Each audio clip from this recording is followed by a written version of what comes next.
이제 설교를 설교를 시작합니다. 여러분들이 관심이 얼마나 있었는지는 모르겠지만 오늘 이제 저희가 12번에 걸쳐서 진행해왔던 시리즈의 마지막이에요. 그래서 사실은 이제 순서상으로 따지면 강 목사님과 제가 이제 돌아가면서 설교를 하잖아요. 강 목사님이 올라오셔야 되는데 결론이기 때문에 제가 좀 올라왔습니다. 결론은 어떻게 맺으면 좋을까? 12번의 시리즈를 마지막으로 하는 이제 결론인데 어떤 본문을 가지고 말씀을 전하면 좋을까? 참 여러 가지 고민들을 하다가 문득 이 반석이라고 하는 거에 대한 마음을 주셔서 이야기로 오늘 결론을 맺습니다. 오늘 이야기는요, 이때까지 우리가 진행해 왔던 12번, 그러니까 11번의 전체 시리즈의 결론이자 또 다음 주부터 새롭게 시작될 시리즈의 서론과 같습니다. 다음 주부터 이제 시작되는 시리즈가 어떤 건지는 이제 설교 마지막에 설명을 드리고요. 제목을 정해야 되는데 아직 강국 목사님하고는 상의하지 않았는데 문득 이제 떠올랐던 게 더 메시지라고 하는 게 떠올랐어요. 요즘 제가 더 스토리에 좀 관심이 많고 이 스토리가 메시지가 되어지는 것에 대해서 좀 그러니까 관심이 굉장히 가 있기 때문에 메시지라고 하면 어떨까라고 했는데 자꾸 뭔가 영어를 많이 쓰니까 좀 이게 좀 사대주의인 것 같기도 하고 그래서 그러면 메시지를 한국말로 바꾸면 뭐지? 라고 떠올려 봤는데 딱 떠오르는 말이 없었어요. 메시지를 한국말로 하면 뭐게요? 네? 뭐요? 문자요? 문자 메시지. 그러지 맙시다 우리. 메시지. 그렇군요. 메시지가 문자로 느껴지는군요. 그랬어요. 그래서 제가 얘기하다가 앉아 있다가 메시지가 한국말로 뭐지? 메시지는 그냥 한국말로도 메시지인가? 메시지라는 영어가 들어오기 전에 우리는 우리나라에서는 뭐라고 썼을까 얘기를 하다가 그럴 때는 검색을 해봐야 된다며 김성원 목사님이 검색을 해주셨습니다. 검색 결과가 뭐였냐면 전갈이었어요. 전갈. 근데 100% 전갈이라고 하면 아시잖아요. 이 꼬리 이렇게 올라오는 그 곤충을 생각하지 이게 메시지라는 느낌이 들지는 않아요. 그래서 고민을 하다가 그에게서 온 전갈이라고 하면 뭔가 좀 느낌이 있잖아요. 그에게서 온 전갈 한 가지 라고 하면 이걸 줄이면 뭐가 되냐면요, 그 온전한이 돼요. 그 온전한. 뭐 느낌 있지 않아요? 이럴 때 좀 반응을 좀 그 온전한. 미안해요. 제가 주중에 강문 목사님과 심각하게 상의하고 시리즈의 제목은 잡아갖고 오겠습니다. 그냥 문득 떠오른 이야기 한 거예요. 자, 오늘 말씀을 좀 보시죠. 오늘 말씀은 이제 마태복음 7장 15절부터 시작되어지는 말씀인데요. 15절의 맨 처음에 이거를 우리가 주목해 볼 수 있도록 아까 말씀을 읽어주셔서 너무 감사한데 7장 이제 15절의 시작에 어떻게 시작되냐면 거짓 선지자들을 삼가라라고 시작을 하고 있어요. 지금 5장부터 뭐가 시작되고 있냐면 소위 얘기해서 산상수훈이라고 불리는 예수님의 그 메시지가 쭉 등장을 하는 가운데 계속 명령이 하나씩 등장을 합니다. 굉장히 많은 명령들이 이렇게 하라라고 하는 명령들이 등장하는데 지금 가장 마지막 부분에 가서 어떤 명령이 등장하고 있냐면 거짓 선지자들을 삼가라라고 하는 명령이 등장하고 있어요.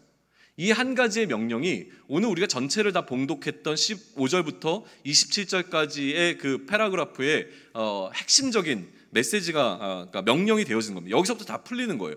거짓 선지자들을 삼가라라고 하는 명령에서 오늘 예수님께서 말씀하시는 이야기가 15절부터 27절까지로 쭉 이어진다라고 하는 거예요.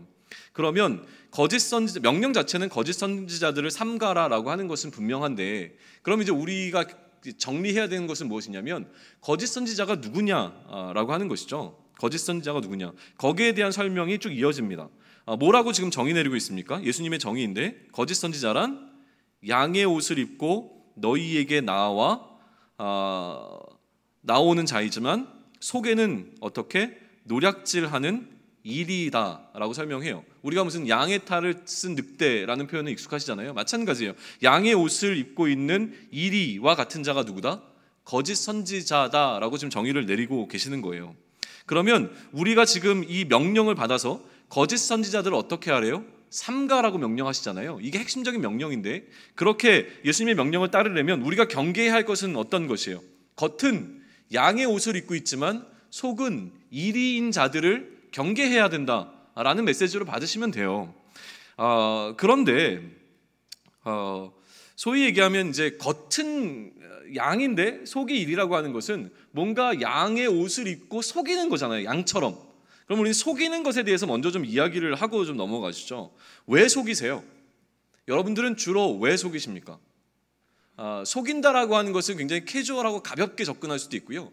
속이는 문제를 굉장히 비중 있게 심각하게 접근할 수도 있어요. 왜 속이세요? 보통 속이실 때 하루에 한 번씩은 남들 속이지 않으세요? 아니세요? 이게 속이는 거예요? 안 속이는 척하고 앉아 있는 거예요.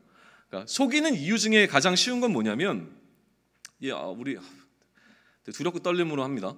어릴 때 가장 유명했던 속임수가 뭐였냐면, 창문 가리키면서 제 초등학교 때 저기 소가 넘어간다 그러면 어디 이렇게 쳐다보면 소가 넘어갔다 이런 거 있잖아요. 그런 거 안 하셨어요? 미안해요. 속이는 결정적인 이유는요, 재밌기 때문에 그래요. 재밌기 때문에 우리가 흔히 우리들이 하는 이 속임이라고 하는 것은요, 재미있어요. 남들이 속는 게 굉장히 재미집니다. 그래서 인기 있던 프로그램 중에 하나가 뭐였어요? 몰래카메라 같은 것들 있잖아요. 남이 속이는 게 굉장히, 근데 남을 속일 때요, 나는 속이는 자의 입장에 있잖아요. 그리고 나는 속아 넘어가지 않을 것이라고 하는 생각을 갖고 있기 때문에 남이 속는 것이 굉장히 재미가 있습니다. 속은 자는 멍청해 보이고 속이는 자는 무언가 우월해 보이는 것이죠. 여기서 조금 더 속임의 강도를 좀 높여봅시다. 진품 명품이라고 하는 TV 프로그램 기억나세요? 굉장히 제가 흥미있게 예전에 봤었던 건데 지금도 하는지는 잘 모르겠어요. 그런데 이제 감정을 하죠. 그 특유의 음악 막 나오면서 감정하잖아요. 어떤 음악인지 제가 지금 입으로 하진 못하겠는데, 진품 명품을 이렇게 따지는 그 순간에 짧은 시간이지만 뭘 기대하냐면, 저게 진품이면 얼마일까를 기대하기도 하지만, 굉장히 갖고 있었던 사람이 이게 막 수십억짜리 물건이에요라고 하고서 내놨는데 감정가가 뭐 50만 원 이런 거 나올 때 그때 쾌감이 있어요, 사실. 그런 느낌들이 좀 있어요. 그러니까 재미를 넘어서 뭔가 좀 이게 진품이 아니라 가품이라는 게 드러날 때, 저 사람이 평생 동안 진품으로 알고 있었던 그것이 가품이라는 것이, 가짜라고 하는 것이 드러날 때에 느끼는 어떤 감정들이 좀 있다라고 하는 것이죠. 재미를 넘어서 뭔가 이때쯤 되면 심각하게 접근해야 될 어떤 무엇인가가 속임에 있다라고 하는 것을 좀 우리는 느끼게 되어지는 것 같아요. 속임의 목적이 재미를 넘어설 때부터는 이제 뭔가 문제가 되어지기 시작합니다. 그때부터는 사기라고 하는 말로 표현하게 되어지는 것이죠. 돈이 걸려 있는 경우에 더 그런 것 같아요. 제가 미국에 있을 때 이베이라고 하는 것을 많이 활용을 했는데요, 처음에 좀 하다가 나중에는 사용을 안 했어요. 왜냐하면 처음에는 이베이에서 싸게 살 수 있다는 말에 혹해가지고 이베이라고 하는 걸 시작을 했는데, 아시잖아요. 뭐라 그러죠? 비링한다 그러는, 뭐라 그러죠? 그걸 경매하는 거잖아요. 그래서 최대한 계속 거기 매달려 있어야 되고요. 매달려 있어 싼 값에 내가 어떤 물건을 샀어요. 그런데 왔는데요, 가짜인 거예요. 가짜. 그러니까 너무 똑같이 나와 있어서 똑같은 척하고서 만들어낸 가짜인 거예요. 사기인 거죠. 이거를 가짜인지 모르고 쓰는 사람은 그냥 사용하는 거고, 가짜라고 신고를 하면 돈이 다시 돌아와요. 그러니까 굉장히 불편한 과정을 계속 여러 번, 진품인지 아닌지를 보고 사는 게 아니니까 왔는데 가짜인 경우가 너무 많았던 거예요. 이 정도까지는 그래도 애교입니다. 내가 돈만 잃지 않으면, 시간은 잃어버렸지만 돈은 다시 되돌려 받으면 또 마음이 또 가라앉아요. 근데 문제는 뭡니까? 특별히 어느 국가에서 뭔가를 만들어낼 때 뭐든지 만들어내는 국가가 있잖아요. 뭐든지 만들어내는 국가. 요즘에는 뭐 계란도 만들어낸다 그러고, 정말 뭐든지 만들어내는 이런 것들을 할 때 뭐가 걱정이 돼요? 내 생명의 위협을 받는다는 느낌을 받게 될 때가 문제인 거예요. 이게 진짜인 줄 알고, 특히나 식용하는 어떤 것인데 내가 진짜인 줄 알고 먹었는데 이게 가짜이고 플라스틱이고 중금속이 들어있고 이러면 어떡할 거예요? 그러니까 그런 거에 대한 두려움이 오게 되면 그때부터는 이 문제는 그냥 우리가 웃고 넘어갈 수 있는, 너 뭐 가짜 계란 먹었어? 이 정도 수준이 아니라 뭔가 분노를 일으킬 만한 상황으로 가게 된다는 것이죠. 자, 그러면 우리가 지금 언급하고자 하는 속임이라고 하는 것은요, 이 성경적인 예수님의 표현을 하게 되면 뭐라고 표현하셨냐면 노략질하는 것이다 라고 표현을 하고 있어요. 그러니까 단순하게 그냥 재미로 하는 속임수에 관한 이야기가 아니라 무언가 노략하는 것, 무언가 뺏어내기 위한 속임이라고 하는 것에서 우리의 논의를 출발하셔야 돼요. 그런데 뭘 뺏어내고 싶은 것 같으세요? 거짓 선지자가 우리에게, 양들인 우리가 모여있는 이곳에 와서 이리였던 거짓 선지자가 양의 탈을 쓰고 들어와서 우리에게 빼앗고 싶은 것이 무엇이겠냐는 거예요. 우리가 갖고 있는 무엇을 빼앗기 위해서 왔는지를 심각하게 생각해 보시는 것을 출발하셔야 된다는 거예요. 뭘 빼앗기 위해서 지금 거짓 선지자가 왔습니까? 우리의 영원한 생명이라고 하는 것이에요. 그러니까 거기서부터 우리는 다시 한번 출발을 해야 됩니다. 그냥 재미로 속았네 이걸로 넘어갈 수 있는 부분이 아니라 지금 이야기하고 있는 것은 생명의 문제를 다루고 있다라고 하는 것이죠. 그 심각성에서 우리의 논의를 출발해야 됩니다. 그러면서 우리의 첫 번째 질문은 무엇이냐면, 그렇다면 나의 영원한 생명을 노략질 당하지 않기 위해서, 내가 굳건하게 갖고 있기 위해서 나는 어떻게 하면 좋겠느냐인데, 이때 우리에게 필요한 것이 무엇이에요? 거짓 선지자를 삼가야 되잖아요. 그러면 누가 거짓이고 누가 진짜인지 구별해낼 수 있어야 되는 게 우리에게 필요한 겁니다. 겉이 똑같은데 어떻게 구별할 수 있겠는가라고 하는 것이죠. 진짜 그리스도인과 가짜 그리스도인을 어떻게 구별할 수 있을 것인가? 더 큰 문제는 뭐예요? 때로는 나 스스로조차도 내가 진짜인지 가짜인지가 확실하지 않기 때문에 더 애매하고 불안하게 되어지는 겁니다. 16절로 한번 넘어가서 예수님께서 어떻게 진짜와 가짜를 구별할 수 있다라고 말씀하시는지를 한번 살펴보시죠. 16절 보세요. 뭐라고 말씀하십니까? 그들의 무엇으로 그들을 안다고요? 열매로 알지니. 보고 계시죠? 16절 우리 한 목소리 같이 읽을까요? 자, 시작. 그들의 열매로 그들을 알지니 가시나무에서 포도를 또는 엉겅퀴에서 무화과를 따겠느냐. 굉장히 단순하게 얘기하십니다. 열매로 그들을 알 것이다 라고 얘기를 하세요. 계속 한번 쭉 읽어 나가겠습니다. 가시나무에서 포도를 또는 엉겅퀴에서 무화과를 따겠느냐. 이와 같이 좋은 나무마다 아름다운 열매를 맺고 못된 나무가 나쁜 열매를 맺나니 좋은 나무가 나쁜 열매를 맺을 수 없고 못된 나무가 아름다운 열매를 맺을 수 없느니라. 아름다운 열매를 맺지 아니하는 나무마다 찍혀 불에 던지느니라. 이러므로 그들의 열매로 그들을 알리라. 거짓과 진짜를 구분하는 그 구분점이 무엇이라고 얘기하십니까? 열매라고 얘기하세요. 열매로 안다. 그런데 여기서 사실은 우리가 좀 한번 생각을 해봅시다. 사실 오늘 이제 우리가 마지막까지 가야 되는 것은 무엇이냐면, 반석 위에 지은 집과 모래 위에 지은 집이라고 하는 우리가 잘 알고 있는 어떤 성경의 스토리예요. 이야기, 비유인데 이것을 접근하기 전에 이 앞부분이 필요했다는 것을 우리가 차근차근 설명해 나가는 과정 가운데 있습니다. 근데 여기서 우리가 질문 한 가지를 던질 게 있어요. 자, 보세요. 거짓 선지자는 뭐 하는 사람입니까? 자신을 감추고 진짜인 것처럼 행동함을 통하여서 우리에게 우리의 생명을 노략질하려고 하는 자입니다. 거기까지는 되셨죠? 그러면 우리는 이 사람이, 이 거짓 선지자가 거짓인지 진짜인지를 판별해내야 돼요. 이게 우리에게 숙제예요. 그런데 뭘로 알 수 있다고 해요? 열매로 알 수 있다고 합니다. 그러면 자, 열매로 알 수 있는 방법이 무엇일까를 살펴봤는데 예수님께서 이렇게 말씀하셨어요. 가시나무에서 포도를 내는 것이 가짜다. 맞죠? 그리고 또 뭐죠? 엉겅퀴에서 무화과 나무가 난다는 것은 가짜다라고 얘기를 했어요. 그런데 앞에 얘기했던 것과 다시 연결을 시킵니다. 잘 들으셔야 돼요. 양의 탈을 쓰고 있는 이리는 진짜입니까? 가짜입니까? 가짜 양이죠? 뭐요? 네, 양의 탈을 쓰고 있는 이리는 가짜. 여기 보세요. 제가 더 재밌어요. 양의 틀을 쓰고 있는 이리는 가짜 양인 거잖아요. 그런데 이 이리가 한 행동은 뭐예요? 자기가 양인 것처럼 한 거잖아요. 그러면 열매를 맺었는데요, 이게 진짜인지 가짜인지 우리는 어떻게 구분해낼 거예요? 이 거짓 선지자들은요, 우리는 분명히 포도를 얻고자 했어요. 그런데 가시나무가 하는 역할이 뭐예요? 가시나무인 것을 감추고 포도를 내놓았단 말이에요. 포도라는 열매를 내놓았어요. 그럼 우리는 이것을 가리켜서 어떻게 이것이 가짜인지를 알아낼 수 있을까라고 하는 거예요. 이게 분별이 되세요? 그러니까 예수님께서는 분명하게 열매를 통해 그들을 알 것이다 라고 말씀하셨어요. 근데 열매만 놓고 이게 진짜인지 가짜인지를 어떻게 구별하겠냐는 거예요. 왜냐하면 열매가, 예를 들어서 포도나무에서 포도가 나오면 이것은 진짜다라고 하는 것은 너무나 당연해요. 그런데 포도나무가 아닌 가시나무가 자기가 포도나무인 것처럼 위장해서 포도를 꺼내내었을 때에 얘가 포도나무가 아니라 가시나무라고 하는 것을 우리는 어떻게 판별해낼 수 있겠냐고 하는 거예요. 이게 숙제인 거죠. 뭘 논의하고 있는지는 아시겠죠? 그럼 그 다음으로 한번 넘어가 보세요. 이 모순이 느껴져야 그 다음으로 넘어갈 수가 있습니다. 우리를 가장 두렵게 하는 것은 무엇이냐면, 이쯤에서 우리를 가장 두렵게 하는 것은 나는 지금 완벽하게 그리스도인인 것처럼 행동하고 있습니다. 주일날 메르스 뭐 이딴 거 상관없다. 나는 무조건 가서 예배 드려야 돼. 왜? 나는 그리스도인이니까 딱 와서 앉아 있어요. 나는 지금 내가 그리스도인인 것 같아요. 그리스도인입니다.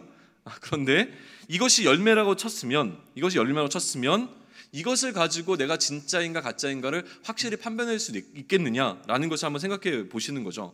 우리는 어느 정도 내가 그리스도인이라고 하는 어떤 선, 그리스도인이면 이 정도 하면 된다라고 하는 어떤 그 선에서 이 정도를 이루면 그러면 됐다라고 생각을 하고 내가 그리스도인이라고 판단을 하게 되는 것이죠. 그런데 이것이 만약에 사람들을 속이는 것이면 어떡할까요? 내가 그리스도인인 것처럼, 내가 목사인 것처럼 여러분들은 다 속였는데 실제로 내 마음 가운데 들어오는 불안함은 무엇이냐면 내 스스로 나를 속일 수 없다라고 하는 거예요. 나는 다른 사람들 앞에서 내가 거룩한 척, 내가 그리스도인 척 얘기는 했지만 실제로 내 마음속에 그렇지 않은 모습들이 훨씬 더 많다는 것을 아무도 모르지만 나는 알고 있다는 게 나로 하여금 자꾸 씨름하게 만드는 겁니다. 이러한 불안함이 있어요. 그래서 내가 진짜인가 가짜인가, 내가 정말 포도나무인가, 포도를 내는 포도나무인가, 가시나무인데 포도를 지금 내고 있는 것처럼 하고 있는 것인가 막 헷갈리기 시작될 때 우리를 두 번 죽이십니다. 누가요? 예수님께서요. 한번 21절부터 23절까지를 보세요. 뭐라고 말씀하시냐면 이런 불안함 가운데서 우리를 위로하시는 게 아니라 예수님께서 결정적인 한 방을 날리시죠. 뭐라고 날리셨습니까? 나더러 주여 주여 하는 자마다 다 천국에 들어갈 것이 아니요 다만 하늘에 계신 내 아버지의 뜻대로 행하는 자라야 들어가리라. 그날에 많은 사람이 나더러 이르되 주여 주여 우리가 주의 이름으로 선지자 노릇하며 주의 이름으로 귀신을 쫓아내며 주의 이름으로 많은 권능을 행하지 아니하였나이까 하리니 그때에 내가 그들에게 밝히 말하되 내가 너희를 도무지 알지 못하니 불법을 행하는 자들아 내게서 떠나가라 하리라. 굉장히 어려운 말씀이 등장을 했어요. 그러면 어떡하지? 이 생각이 확 들어옵니다. 나는 지금 정말로 주님의 이름으로 모든 것을 다 행한 거죠. 주님의 이름으로 선지자 노릇하고 주님의 이름으로 귀신을 내어 쫓아내고 주님의 이름으로 많은 권능을 행했다라고 얘기해서 선지자들에 관한 이야기를 끌고 가지만 사실 우리 입장에서 보게 되면 우리도 주님의 이름으로 모든 것 다 하는 거 아닙니까? 예수님 때문에 교회에 나오고 예수님 때문에 리더로 섬기고 예수님 때문에 선교가고 예수님 때문에 하는 일들이 얼마나 많습니까? 그런데 막상 그 이름 때문에 나간다고 했는데 불법을 행하는 자라고 말씀하시면 우리는 어떻게 하겠는가라고 하는 것이죠. 그래서 이 본문을 분석하면서 넘어갑니다. 자, 보세요. 천국에 들어가는 자와 천국에 들어가지 못하는 자로 딱 나뉘어집니다. 여기에 세 가지 원리가 등장하는데요. 한번 보시죠. 21절 우리 한 목소리 한번 읽을까요? 시작. 나더러 주여 주여 하는 자마다 천국에 들어갈 것이 아니요. 여기까지. 첫 번째, 모두가 다 천국에 들어가는 것은 아닌 것이 분명합니다. 거기까지는 되셨죠? 계속 읽습니다. 시작. 다만 하늘에 계신 내 아버지의 뜻대로 행하는 자라야 들어가리라. 두 번째, 누가 하나님 나라에 들어갈 수 있습니까? 그러면 하나님 뜻대로 행하는 자만 들어갈 수 있습니다. 첫 번째 원리는 모두가 다 천국에 들어가는 것이 아니다라고 하는 걸 밝혀주셨어요. 그런데 두 번째는 무엇을 알려주십니까? 하나님 뜻대로 행하는 자만 들어갈 수 있다는 것을 알려주신 거예요. 그 다음에 22절과 23절을 제가 다시 한번 읽습니다. 그날에 많은 사람이 나더러 이르되 주여 주여 우리가 주의 이름으로 선지자 노릇하며 주의 이름으로 귀신을 쫓아내며 주의 이름으로 많은 권능을 행하지 아니하였나이까 하리니 그때에 내가 그들에게 밝히 말하되 내가 너희를 도무지 알지 못하니 불법을 행하는 자들아 내게서 떠나가라 하리라. 세 번째는 무엇이냐면 누가 천국에 못 들어간다고 말씀하시는 겁니까? 불법을 행하는 자들은 천국에 들어갈 수 없다라는 것을 알려주신 거예요. 세 가지. 첫 번째, 모두가 천국에 들어갈 수 없는데 그 중에 천국에 들어갈 수 있는 자들은 누구이다? 하나님의 뜻대로 행하는 자들이다. 세 번째, 누가 천국에 못 들어갑니까? 불법을 행하는 자들은 못 들어간다예요. 그러면 우리는 이걸 단순화시킬 수 있습니다. 하나님 나라에 들어가는 자는 누구입니까? 하나님 뜻대로 행하는 자. 하나님 나라에 못 들어가는 자는 불법을 행하는 자. 그러면 불법을 행한다는 것은 무엇입니까? 하나님의 뜻대로 행하지 않는 것이 불법이다가 되는 겁니다. 그렇게는 되셨죠? 그러면 우리의 이제 논의의 핵심은 무엇인가 하냐면 보여지는 일의 과정과 행위의 결과가 중요한 게 아니라는 거예요.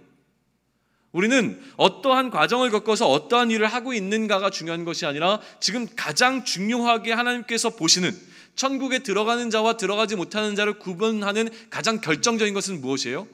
하나님의 뜻대로 행하였는가? 그것이 사람의 눈에 보기에 가장 합당하고 옳고 아름답다고 하는 것이 중요한 것이 아니라 무조건 기준은 무엇이에요? 하나님의 뜻대로 행한 것이 합법적인 것이고 하나님의 뜻대로 행하지 않은 것이 불법이다라고 하는 이해가 우리에게 필요하다라고 하는 겁니다. 그러면 이제 더 어려운 숙제가 우리에게 놓여 있습니다. 하나님의 뜻이 무엇인지 분별하는 것. 이것이 얼마나 어려운지는요, 그것을 놓고 씨름해 본 사람들만 알아요. 하나님의 뜻, 이게 정말로 하나님의 뜻인지 아닌지 어떻게 분별할 거예요? 오늘 갑자기 K모 자매가 내 마음에 들어왔어요. 하나님의 뜻인지 아닌지 어떻게 구별할 거예요? 기도하는데 그 자매를 향한 마음이 더 커집니다. 이거는 하나님의 뜻이 확실해 라고 생각하시고 그 K모 자매에게 가서 고백을 했습니다. 그랬더니 그 자매가 교회를 떠났어요. 그러면 이게 하나님의 뜻입니까? 아닙니까? 미안합니다. 이런 거죠. 그러니까 하나님의 뜻이 무엇인지를 고민해 본 사람들만 하나님의 뜻을 구별하는 것이 얼마나 어려운지를 알게 되어집니다. 그러면 이런 고민이 드는 거예요. 도대체 하나님의 뜻대로 행하는 것이 무엇일까? 궁금해졌습니다. 그러면 그 다음으로 넘어가셔야죠. 그 다음에 이제 예수님께서 뭐라고 말씀하신지를 보는 겁니다. 24절로 한번 넘어갈까요? 우리 24절 넘어가는데요.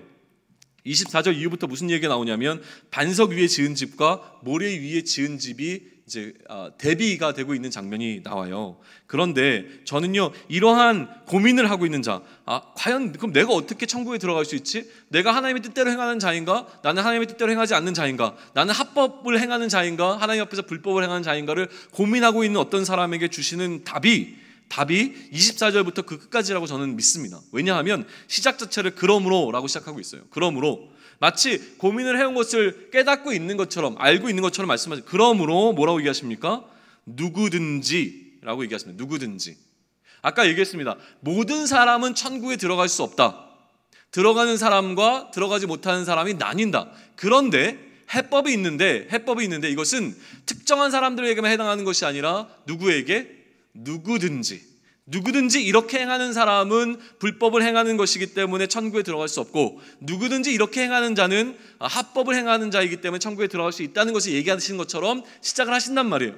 그것이 보이면 그 다음으로 또 넘어갑니다. 희망적인 이야기일 수도 있고 또 소망이 없어지는 이야기일 수도 있지만, 그러나 여전히 희망적인 것은 아직 한쪽만 있는 것이 아니라 양쪽 다 선택할 수 있는 두 가지가 우리 앞에 놓여있기 때문인데요. 누구든지에서 시작됩니다. 누구에게나 해당되는 이 이야기는요, 둘 중 하나를 선택해야 된다는 것이에요. 그 기준은 무엇입니까? 이 말을 듣고 행하는 자가 되든지 이 말을 듣고 행하지 않는 자가 되든지라고 하는 거예요. 한번 우리가 직접 눈으로 확인하시면 좋겠는데, 우리 24절 한 목소리 한번 읽을까요? 시작. 그러므로 누구든지 나의 이 말을 듣고 행하는 자는, 거기까지. 그러므로 누구든지 어떻게 해요? 나의 이 말을 듣고 행하는 자는. 하나님의 뜻대로 행하는 것과 지금 여기서는 무엇을 얘기합니까? 나의 이 말을 듣고 행하는 것에 관해서 이야기하고 있습니다. 이 앞에 예수님께서 무슨 내용을 말씀하셨는지 혹시 알고 계세요? 아까 잠깐 언급했지만 5장부터 시작되는 것이 소위 얘기하면 산상보훈이라고 얘기하게 되고, 예수님께서 이제 산에서 설교하신 그 설교문이라고 얘기되는 그 부분인데요. 이 내용이요, 읽어보시면 알겠지만 5장 처음부터 이 7장 끝까지 가는 동안 우리의 마음을 후벼팝니다. 산상수훈이라는 것을 다 읽고 난 다음에 공통적인 반응은 뭔지 아세요? 이걸 어떻게 해? 이거예요. 예수님이 하신 그 말씀을 다 들으면 그렇게 해봐야지 라고 드는 게 아니라요, 이 내용을 들면 기가 탁 막히면서 이걸 어떻게 하지? 이걸 못하면 나 그리스도는 아닌 거야? 이 생각이 확 들어와요. 그 생각이 들어올 때 결론으로 지금 예수님께서 주시는 이 마지막 부분이 너무나 소중하다는 거예요. 이때 예수님께서 뭐라고 얘기했습니까? 이 말대로 행하는 자에 관한 이야기를 해요. 내가 행할 수 있을까? 행해야 돼? 꼭 이렇게 해야 돼? 라고 할 때 행하는 자가 어떤 자라고 얘기하시냐면 반석 위에 지은 지혜로운 사람과 같다라고 설명을 하시는 것으로 결론을, 그 산에서 하신 설교의 결론을 맺어가고 있는 것으로 보인다라고 하는 것입니다. 내 말을 듣고 행하는 자는 그 집을 반석 위에 지은 지혜로운 사람 같으니 어떻게 됐다고 얘기합니까? 비가 내리고 창수가 나고 바람이 불어 그 집에 부딪히되 무너지지 아니하나니 이는 그 주추를 반석 위에 놓은 까닭이요. 그 다음 사람이 등장합니다. 26절 뭐라고 얘기합니까? 나의 이 말을 듣고 어떻게 한 자는?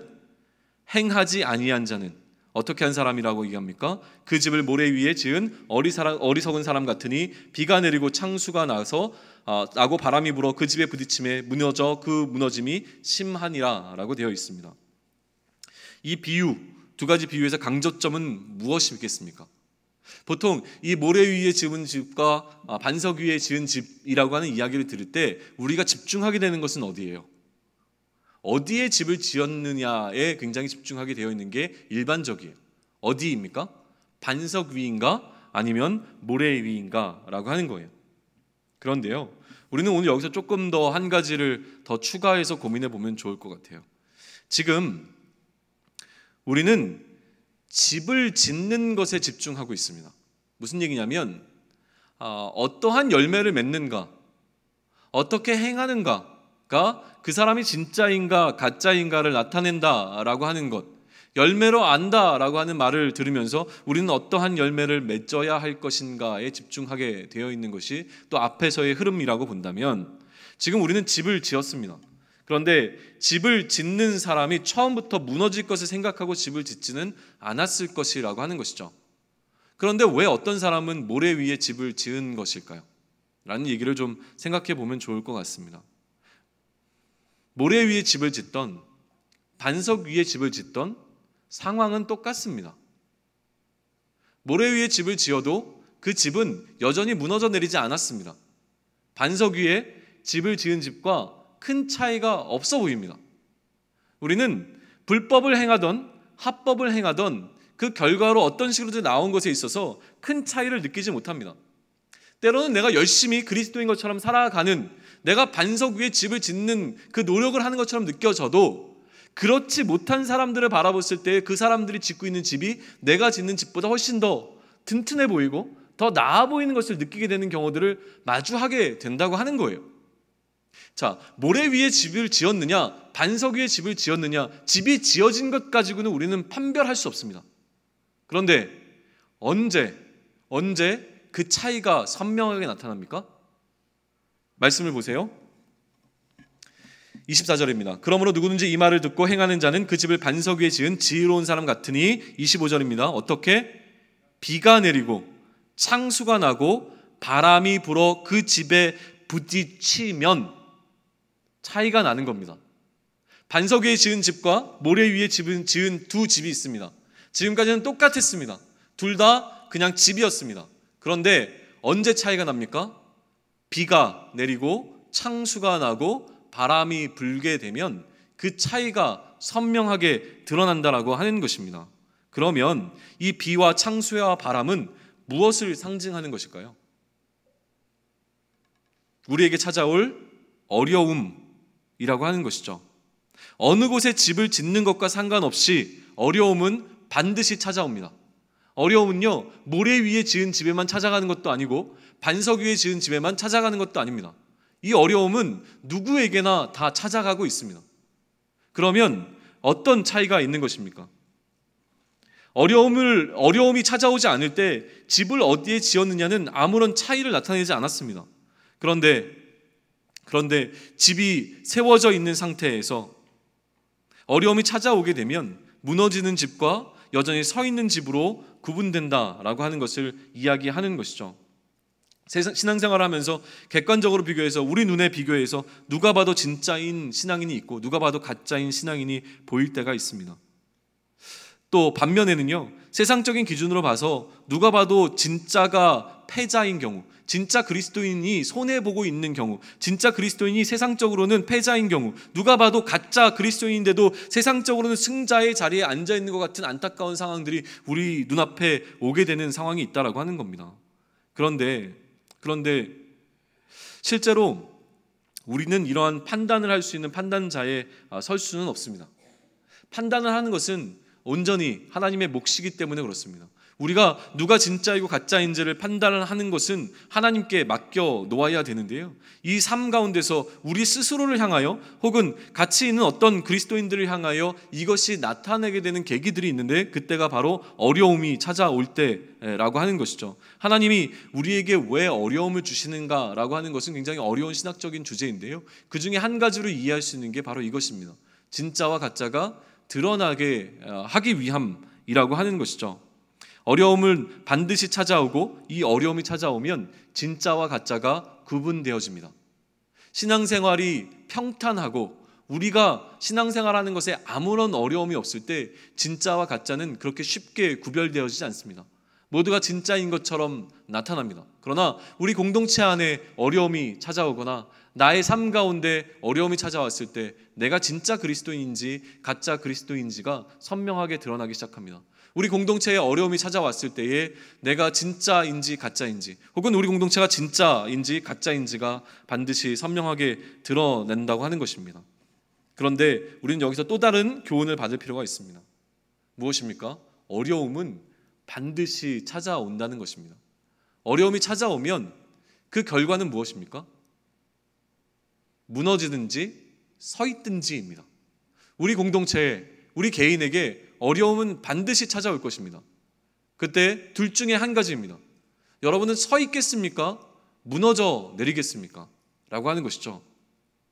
누구든지 처음 집을 세울 때부터 내가 모래 위에 세워서 비바람이 오면 난 무너져야지 라는 생각을 가질 수 있는 사람은, 갖고 있는 사람은 아무도 없을 거예요. 그렇죠? 그러면 우리는 내가 반석 위에 집을 짓는 자가 되기 위해서 지혜롭게 해야 될 것입니다. 그러면 반석 위에 집을 짓는다는 것은 무엇입니까? 어려움에 무너져 내리지 않기 위해서 우리는 반석 위에 우리 집을 세워야 하는데, 반석 위에 세우는 것이 과연 무엇이라고 지금 예수님이 말씀하고 있냐는 거예요. 24절 다시 한번 보세요. 반석 위에 집을 짓는 것은 어떻게 하는 것입니까? 이 말을 듣고 행하는 것입니다. 이 말을 듣고 행하는 것. 앞서 예수님께서 쭉 말씀하셨던 이 말을 듣고 그대로 행하는 것이, 예수님의 말씀대로 행하는 것이 반석 위에 집을 짓는 것이다라고 하는 이 정의는 잊어버리시면 안 됩니다. 이게 오늘 어떻게 보면 설교의 핵심입니다. 반석 위에 집을 짓는다는 것은 무엇입니까? 말씀대로 행하는 것입니다. 이게 우리로 하여금 어디에 집을 짓는지 계속 의구심은 들겠지만, 우리가 말씀을 듣고 행하기 위해서 노력한다면 우리는 반드시 반석 위에 우리의 집을 짓고 있는 것이고, 그렇게 지어 나갈 때에 어떠한 어려움이 오더라도 우리는 무너지지 않고 서 있을 수 있다라고 하는 것을 이야기하는 겁니다. 결론을 맺겠습니다. 마태복음 16장 18절로 한번 넘어가 보시겠어요? 방금 이야기했던 모든 것들이 이해가 되어지면 16장 18절이 무슨 말인지가 보다 더 분명하게 우리에게 다가올 것이라고 믿습니다. 우리 16장 18절 한 목소리로 같이 한번 읽습니다. 다 찾으셨어요? 예수님께서 베드로에게 하신 말씀인데요, 함께 있습니다. 시작. 또 내가 내게 이르노니 너는 베드로라. 내가 이 반석 위에 내 교회를 세우리니 음부의 권세가 이기지 못하리라. 교회를 세우는 것과 음부의 권세가 이기지 못하는 것 앞에 무엇이 놓여 있습니까? 반석이 놓여 있습니다. 반석 위에 교회를 세우면 뭐가 건드리지 못합니까? 음부의 권세가 이기지 못합니다. 반석 위에 우리가 서 있으면 누가 우리를 건드리지 못합니까? 음부의 권세로 표현되어지는 어떠한 어려움이 와도 우리를 건들 수 없다라고 하는 것으로 이해가 되어진다는 것이에요. 사실은요, 이 16장 18절을 이해하기 위해서 학자들은 굉장히 많은 논의를 합니다.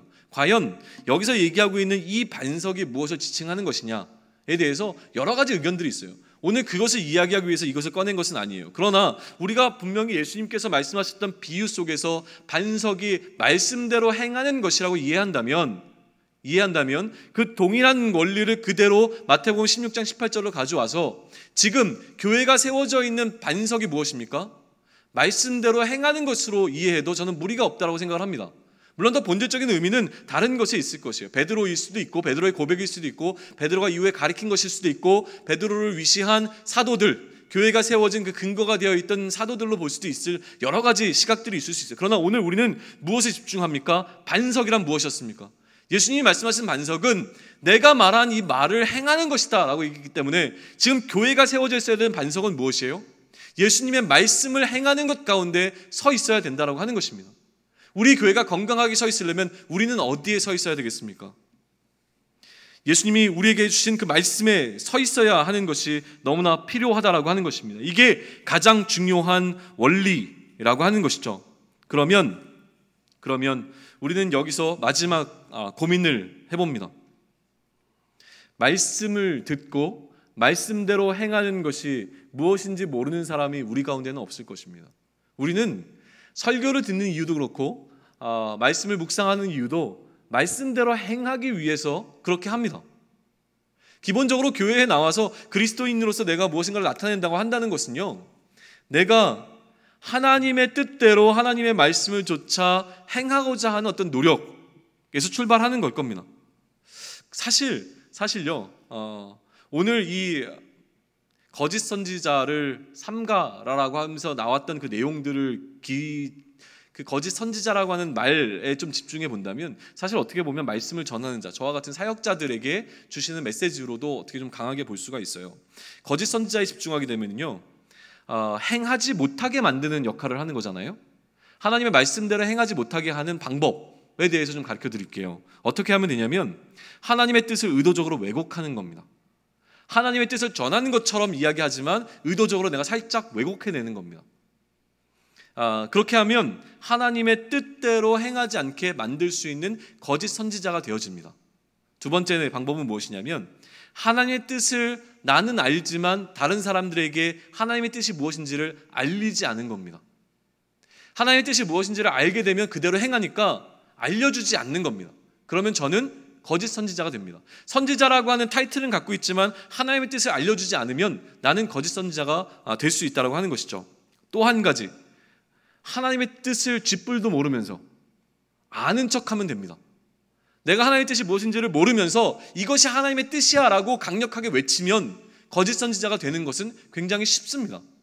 그렇기에 저와 같이 말씀을 담당하고 있는 사역자는 이 세 가지를 놓고 하나님 앞에 끊임없이 기도하면서 나아가는 겁니다. 하나님의 뜻을 내가 의도적으로 왜곡하지 않도록 하나님께서 말씀하시고자 하는 것만 전할 수 있도록 저를 사용해 주십시오라고 저를 하나님께 계속 내어드리는 것입니다. 또한 내가 하나님의 뜻을 알게 되었을 때에 나만 알고 끝나는 것이 아니라 이것을 올바로 전할 수 있는 기회를 허락해 주십시오. 전할 수 있게 해주십시오. 전할 수 있는 능력을 허락해 달라고 또 하나님께 구하는 것이고요. 하나님의 뜻을 모르면서 아는 척하지 않을 수 있도록, 내가 오늘 이 본문을 전해야 되는데 하나님, 이 본문이 정말로 무엇을 얘기하는 건지 모르겠습니다. 하나님 앞에 솔직하게 얘기하면서 알려주십시오 간구하며 끊임없이 기도하는 것이 말씀을 담당하는 사역자들이 해야 되는 역할이라고 한다면, 그리고 우리 목자들이 또 해야 되는 역할이라고 한다면, 사실 여기 있는 많은 사람들은 어떻게 보면 양입니다. 양의 입장에서 그러면 우리가 해야 될 것은 무엇입니까? 하나님의 뜻을 행해야 하는데 양들이 하나님의 뜻을 행하지 않는 케이스들은 어떤 것이 있을지를 좀 생각해 보시면 좋을 것 같아요.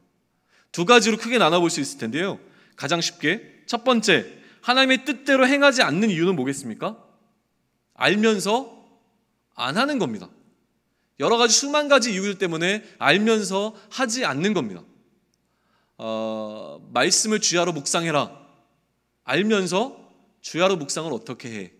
라고 안 하는 겁니다. 이놈의 자식들이 돼야 되는 거죠. 알면서 안 하는 거는 혼내키면 됩니다. 그리고 할 수 있도록 도우면 됩니다. 또 한 가지, 두 번째는 무엇입니까? 몰라서 안 하는 경우도 있다는 거예요. 하나님의 뜻이 무엇인지, 하나님의 뜻이 무엇인지, 하나님께서 말씀하신 것이 무엇인지를 전혀 모르기 때문에 하나님의 뜻대로 행하지 못하는 경우가 있다라고 하는 것이죠. 그래서 우리가 다음 시리즈로 넘어가는 중간다리라고 얘기했는데요. 다음 시리즈부터 우리가 하고자 하는 것이 무엇이냐면 하나님의 말씀을 여러분들이 직접 읽고 그 말씀을 고민하고 말씀을 연구할 수 있도록 해나가는 과정을 하려고 하는 겁니다. 하나님의 말씀을 접근하는 두 가지 방식이 있어요. 조직신학적인 방법과 성경신학적인 방법이 있다라고 얘기를 해요. 조직신학적인 방법은 무엇이냐면요, 조금 더 우리가 좀 이해하기 쉽게 얘기하면 연역법적인 접근 방법과 귀납법적인 접근 방법이 있다라고 한번 생각을 해보세요. 뭔가 연역법과 귀납법의 차이는 뭐죠? 주제를 먼저 얘기하느냐, 마지막에 결론을 맺느냐, 이 차이잖아요. 그러니까 먼저 이야기하고 풀어나가느냐, 쭉 얘기를 하고 결론을 맺느냐, 이 차이가 있는 건 아시죠? 모르시면 어떻게 하면 좋지? 아신다고 믿습니다. 그러면 조직신학적인 방법은 뭐겠어요? 조직신학적인 방법은 지금 우리가 12번에 걸쳐서 시리즈로 해왔던 거예요. 뭐냐면 하나님은 사랑이시다라고 하는 전제를 갖고 성경 모든 곳에서 하나님의 사랑을 어떻게 이야기하고 있는지를 찾아내서 하나님의 사랑에 관한 이야기를 정리해내는 겁니다. 교회는 어떠해야 되는가라는 것을 이야기하기 위해서 성경의 많은 부분에 나와 있는 교회에 관한 정의들을 종합해서 교회를 설명해내는 겁니다. 교회는 어떠한 일을 해야 되는가를 설명하기 위해서 성경의 많은 부분들에서 교회가 행해야 될 것들이 나와 있는 것들을 종합해서 교회는 이렇게 행하면 됩니다 라고 얘기하는 것을 이야기하는 게 조직신학적인 방법이라면, 이제 앞으로 우리가 다음 주부터 시작해서 아마 연말을 넘어가서 내년 말까지 진행하고자 하는 것은 성경신학적인 방법인데, 성경신학적인 방법은 마태복음에서 이야기하고 있는 것이 무엇인가를 살펴보는 거예요. 그리고 마가복음은 무엇을 전하고 있는가를 살펴보는 겁니다. 그런 식의 접근을 통해서 우리는 성경 한 권 한 권씩 지나가려고 합니다. 뭐 이런 비유가 맞는지 모르겠지만 제가 가장 잘 쓰는 비유가 이런 비유이기 때문에 계속 먹는 거에 관한 이야기를 합니다. 맛집은